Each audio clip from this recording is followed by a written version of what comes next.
Engkau lindungi kami ya Bapa. Dan biarlah firman yang adalah Tuhan Yesus sendiri yang akan menerangi setiap langkah kehidupan kami semuanya. Terima kasih ya Tuhan. Terima kasih Roh Kudus. Terima kasih Bapa di surga. Di dalam nama Yesus. Haleluya. Shalom. Puji nama Tuhan. Kalau saya lihat dari tadi, paling saya cuma kenal beberapa orang saja. Bu Sari, mungkin Ibu yang ujung kemarin kita ketemu di Bali. Nah, karena katanya pepatah mengatakan kalau tak kenal tak sayang.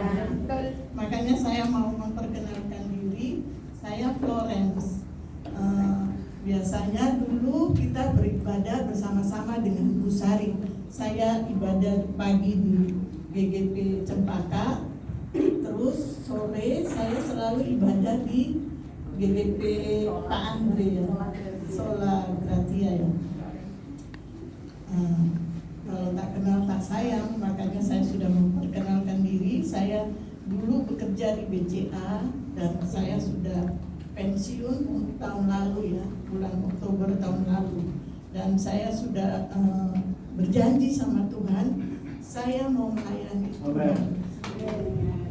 Karena sisa hidup ini mau diapakan? Selama ini saya sudah sibuk kerja dari pagi.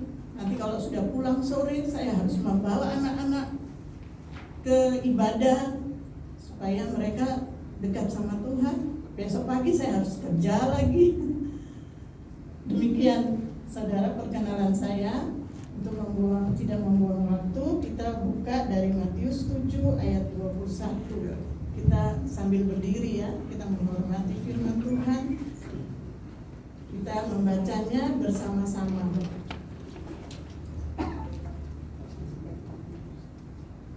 Sudah? 1, 2, 3. Bukan setiap orang yang berseru kepadaku, Tuhan, Tuhan, akan masuk ke dalam kerajaan surga, melainkan dia yang melakukan kehendak Bapa yang di surga. Amin. Amin. Puji Tuhan. Saya sebenarnya bingung juga apa yang harus saya sampaikan ya. Tuhan, saya sudah 2 hari ini gelisah saudara, karena Bu Lina yang menyampaikan kepada saya, Bu Florence, saya lagi janji. Saya pikir-pikir saya pertama kali saya lupa. Terus saya bilang, apa ya Bu Lina? Saya tadi janji. Iya apa? Loh, yang kemarin kan nggak jadi. Terus saya bilang, oh iya oke. Iya oke Bu Lina. Padahal saya lupa sebenarnya hari ini saya harus ikut seminar. Tapi saya sudah bilang sama suami saya lebih mementingkan firman Tuhan. Karena firman Tuhan itu pelita bagi kami, kita semua ya. Jadi saya bilang, aduh aku lupa ya. Tadi malam saya ikut seminar juga.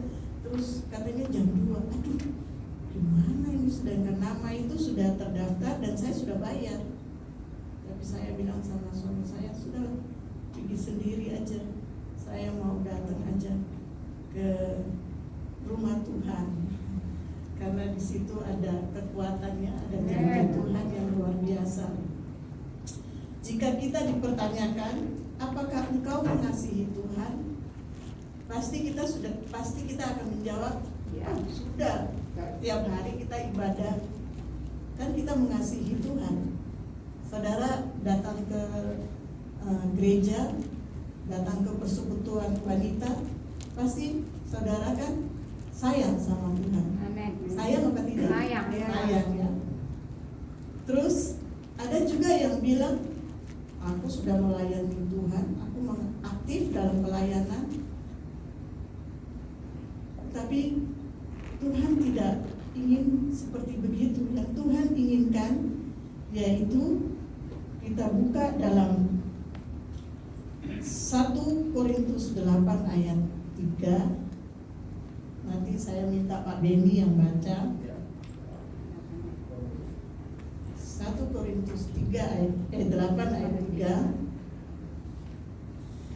Surat 1 Korintus 8 ayat yang ketiga. Begini firman Tuhan, tetapi orang yang mengasihi Allah ia dikenal oleh Allah. Amin. Amin. Jadi orang yang mengasihi Tuhan, dia dikenal oleh Allah. Amin. Itu bagaimana? Kita dikenal dengan Allah, berarti kita harus dekat seperti anak dengan Bapa. Ada amin? Kadang-kadang orang berpikir ke gereja aja, tapi tidak seperti begitu. Kita mengasihi Tuhan. Kita mengasihi Tuhan berarti kita sangat dekat dengan Tuhan. Amin. Dan kita mengenal akan Bapa kita yang di surga. Amin. Saya sendiri pun berpikir ya, sudahlah anak-anak kita bawa ke gereja. Setiap saat saya bawa ke gereja, saya bawa ke gereja. Tetapi kita juga harus melihat bukan seperti begitu yang Tuhan inginkan. Kadang-kadang kan namanya anak-anak, kadang-kadang di gereja pun mereka tidak ngerti, mereka main HP. Karena mereka tidak mengerti bahwa mengasihi Tuhan itu bagaimana. Ternyata mengasihi Tuhan itu berarti kita mempunyai hubungan yang erat. Kita intim secara pribadi dengan Tuhan. Ada amin, saudara? Amin. Nah, itu bagaimana? Kenapa kita harus mempunyai hubungan yang intim dengan Tuhan? Pertama, Tuhan akan memberitahukan perjanjiannya kepada orang yang hidup intim dengan Tuhan. Firman Tuhan katakan dalam Mazmur 25 ayat 14. Nanti Pak Beni bantu baca. Mazmur 25 ayat 14. Ya, Mazmur pasal 25 ayat yang ke-14. Tuhan bergaulkan dengan orang yang takut akan Dia dan perjanjiannya diberitahukannya kepada mereka. Ada amin, saudara. Amin. Saya bulan November ya, saya bangun rumah, saudara. Saya bangun rumah itu orangnya dari Jember, beberapa orang. Kita sudah pergi sampai Banyuwangi cari tukang-tukang. Sebelum kita bangun rumah itu kita sudah berdoa kepada Tuhan. Kita berdoa. Ternyata pada bulan Februari, saudara, tukang-tukang itu lari. Saya cukup kaget dan saya kayak disambar petir gitu. Karena uang yang saya keluarkan itu sudah banyak. Saya kadang-kadang bilang, Tuhan, kenapa kok sampai begitu?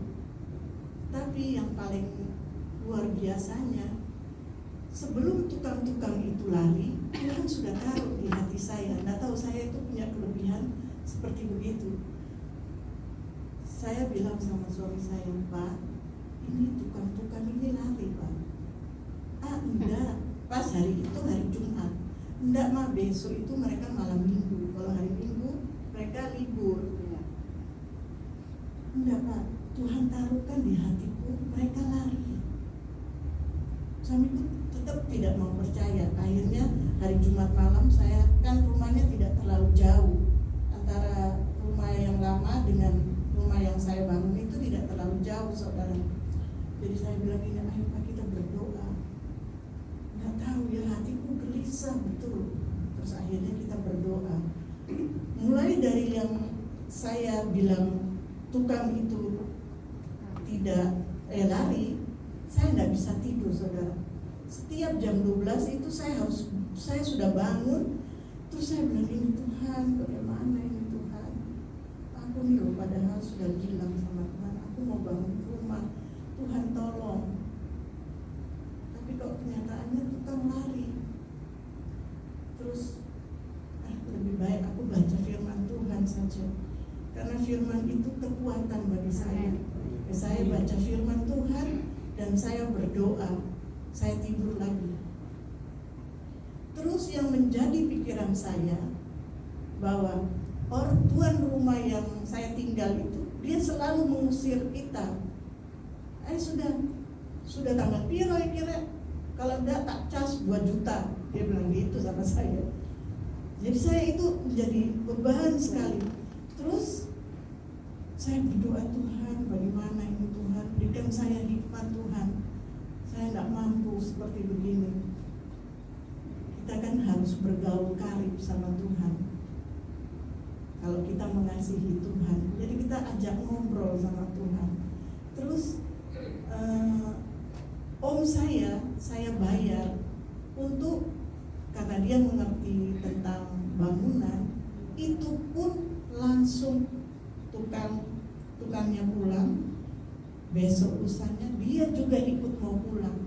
Tuhan, saya kayak disambar petir juga. Aduh ya Tuhan, om ini kan papaku, mestinya dia bilang gini, ayo enggak usah bimbang, ayo kita berdoa. Awal pertama kalau bilang doa di saat kita punya masalah, itu kita kayak disirami air es, saudara. Tapi ini enggak, dia langsung mau pulang. Terus saya bilang gini, enggak bisa sampai akhir Februari kan? Enggak bisa. Terus aku bilang, om ini kan om, berarti papaku. Kenapa kok seperti begitu? Tapi di sini Tuhan mengajar saya bahwa yang paling aman itu cuma Bapa di surga. Kalau bapak-bapak di dunia ini mengecewakan, saudara. Padahal saya tidak gratis, saya bayar. Tapi apa yang dia lakukan, yaitu seperti begitu. Ya sudah, akhirnya dia pulang. Suami saya terima telepon dari yang tuan rumah, Pak Daniel, ini sudah mau akhir Februari ya, segera kosongkan rumah. Saya dikasih hikmat sama Tuhan. Saya bilang, kasih telepon. Halo? Iya, Pak Prapto ya? Iya, Pak Prapto, sampean kok tega seperti itu? Saya langsung ngomong sama dia. Padahal itu enggak tak susun, enggak tak apa-apa kan. Itu memang hikmat yang Tuhan kasih. Saya bilang gini, Bapak pada saat anaknya enggak bisa sekolah, saya enggak punya uang Bapak. Tapi saya bilang, Bapak ambil televisi, jual demi anakmu sekolah. Lah sekarang saya dalam keadaan ini, Bapak kok tega suruh saya keluar? Langsung dia diam, saudara. Padahal itu enggak saya susun, memang Tuhan sudah bilang nanti Tuhan yang atur. Jadi saya langsung bilang gitu, langsung dia bilang gini, ya sudah Bu, tak kasih waktu lagi. Dia ngomong gitu. Saya dalam hati, puji Tuhan, haleluya. Saya pas tutup telepon, saya bilang haleluya. Saya sama suami saya itu langsung bersorak, karena penyertaan Tuhan itu selalu ada. Terus yang kedua, kita mendapatkan perlindungan dari Tuhan. Kalau kita karib sama Tuhan, ada perlindungan Tuhan. Kalau kita intim sama Tuhan, ada selalu perlindungan Tuhan. Itu kita bisa baca dalam Mazmur 91 ayat 1 sampai 2. Coba Pak Benny tolong baca. Mazmur 91 ayat 1 dan 2. Mazmur pasal 91 ayat 1 dan 2. Dalam lindungan Allah, orang yang duduk dalam lindungan yang maha tinggi dan bermalam dalam naungan yang maha kuasa akan berkata kepada Tuhan, tempat perlindunganku dan buku pertahananku, Allahku yang kupercayai. Ada aman. Jadi saya teruskan lagi, Tuhan itu selalu melindungi ya, walaupun rasanya kita tidak mampu. Saya sendiri pada waktu tukang-tukang sudah pergi, saya sendiri tidak tahu mau cari tukang itu mulai dari mana, saya juga tidak tahu. Saya tidak kenal orang. Saya biasanya cuma di kantor pulang. Saya tanya sama suami saya, Pak, kenal ada tukang-tukang? Enggak. Aduh, ayo kita berdoa saja ya Pak ya. Terus kita berdoa, Tuhan memberikan hikmat. Kita harus ke pasar. Saya jalan ke pasar gitu, saya tanya sama orang, Bu, padahal saya cuma kira-kira aja, karena cuma ikuti apa yang Tuhan taruhkan. Dan saya tanya, Bu, di sini rumahnya tukang itu sebelah mana ya? Oh, di sebelah sana Bu.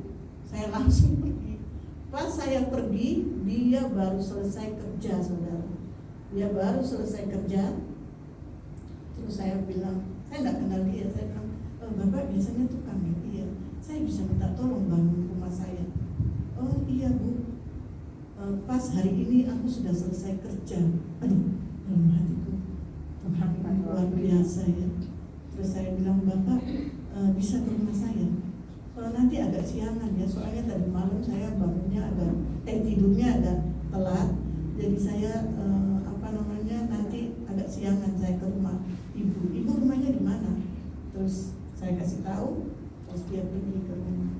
Akhirnya dia dengan beberapa orang pergi bangun rumah saya yang di bawah, karena saya kan harus cepat masuk. Lalu di hati saya itu menaruh bahwa kalau dia bilang sekali lagi untuk minta uang kontrak, bilang Tuhan ingatkan saya sumur. Saya pikir-pikir sumur ini apa Tuhan? Apa ya sumur? Oh, sumur ini kan aku yang buat. Jadi aku harus bilang aku mau tutup sumur. Padahal tidak ada dalam pikiran saya untuk menutup sumur. Jadi dia telepon lagi. Bu, sudah waktunya ya, 2 juta. Dia bilang, kan orangnya memang agak mata duitan. Saya bilang, Bapak, saya ini tinggal di sini ini 26 tahun. Saya tinggal di Kedondong itu 26 tahun. Sebenarnya saya sudah punya rumah di Juanda, di mana tuh? Lontar. Tapi saya tidak tinggal di situ karena terlalu jauh bagi anak-anak untuk sekolah. Jadi akhirnya saya bilang, Bapak saya ini 26 tahun tinggal, Bapak cuma kasih 2 bulan. Sudah tidak apa-apa wis Pak, kalau gitu sumurnya saya tutup. Oh iya tidak apa-apa, dia bilang gitu. Waktu dia bilang tidak apa-apa, saya sempat kaget juga. Loh Tuhan, tadi Tuhan bilang sumur, kok dia balas saya begitu. Terus aku cepat-cepat masuk di kamar. Oh ya Tuhan, apa ini salah? Apa benar Tuhan? Ternyata suami saya masuk, dia bilang gini, tadi waktu mama bilang sumur itu, dia telepon lagi. Terus dia bilang apa Pak? Pak, sumurnya itu tidak usah ditutup. Saya kasih waktu lagi sampai Maret. Oh Tuhan, haleluya. Saya bilang puji Tuhan.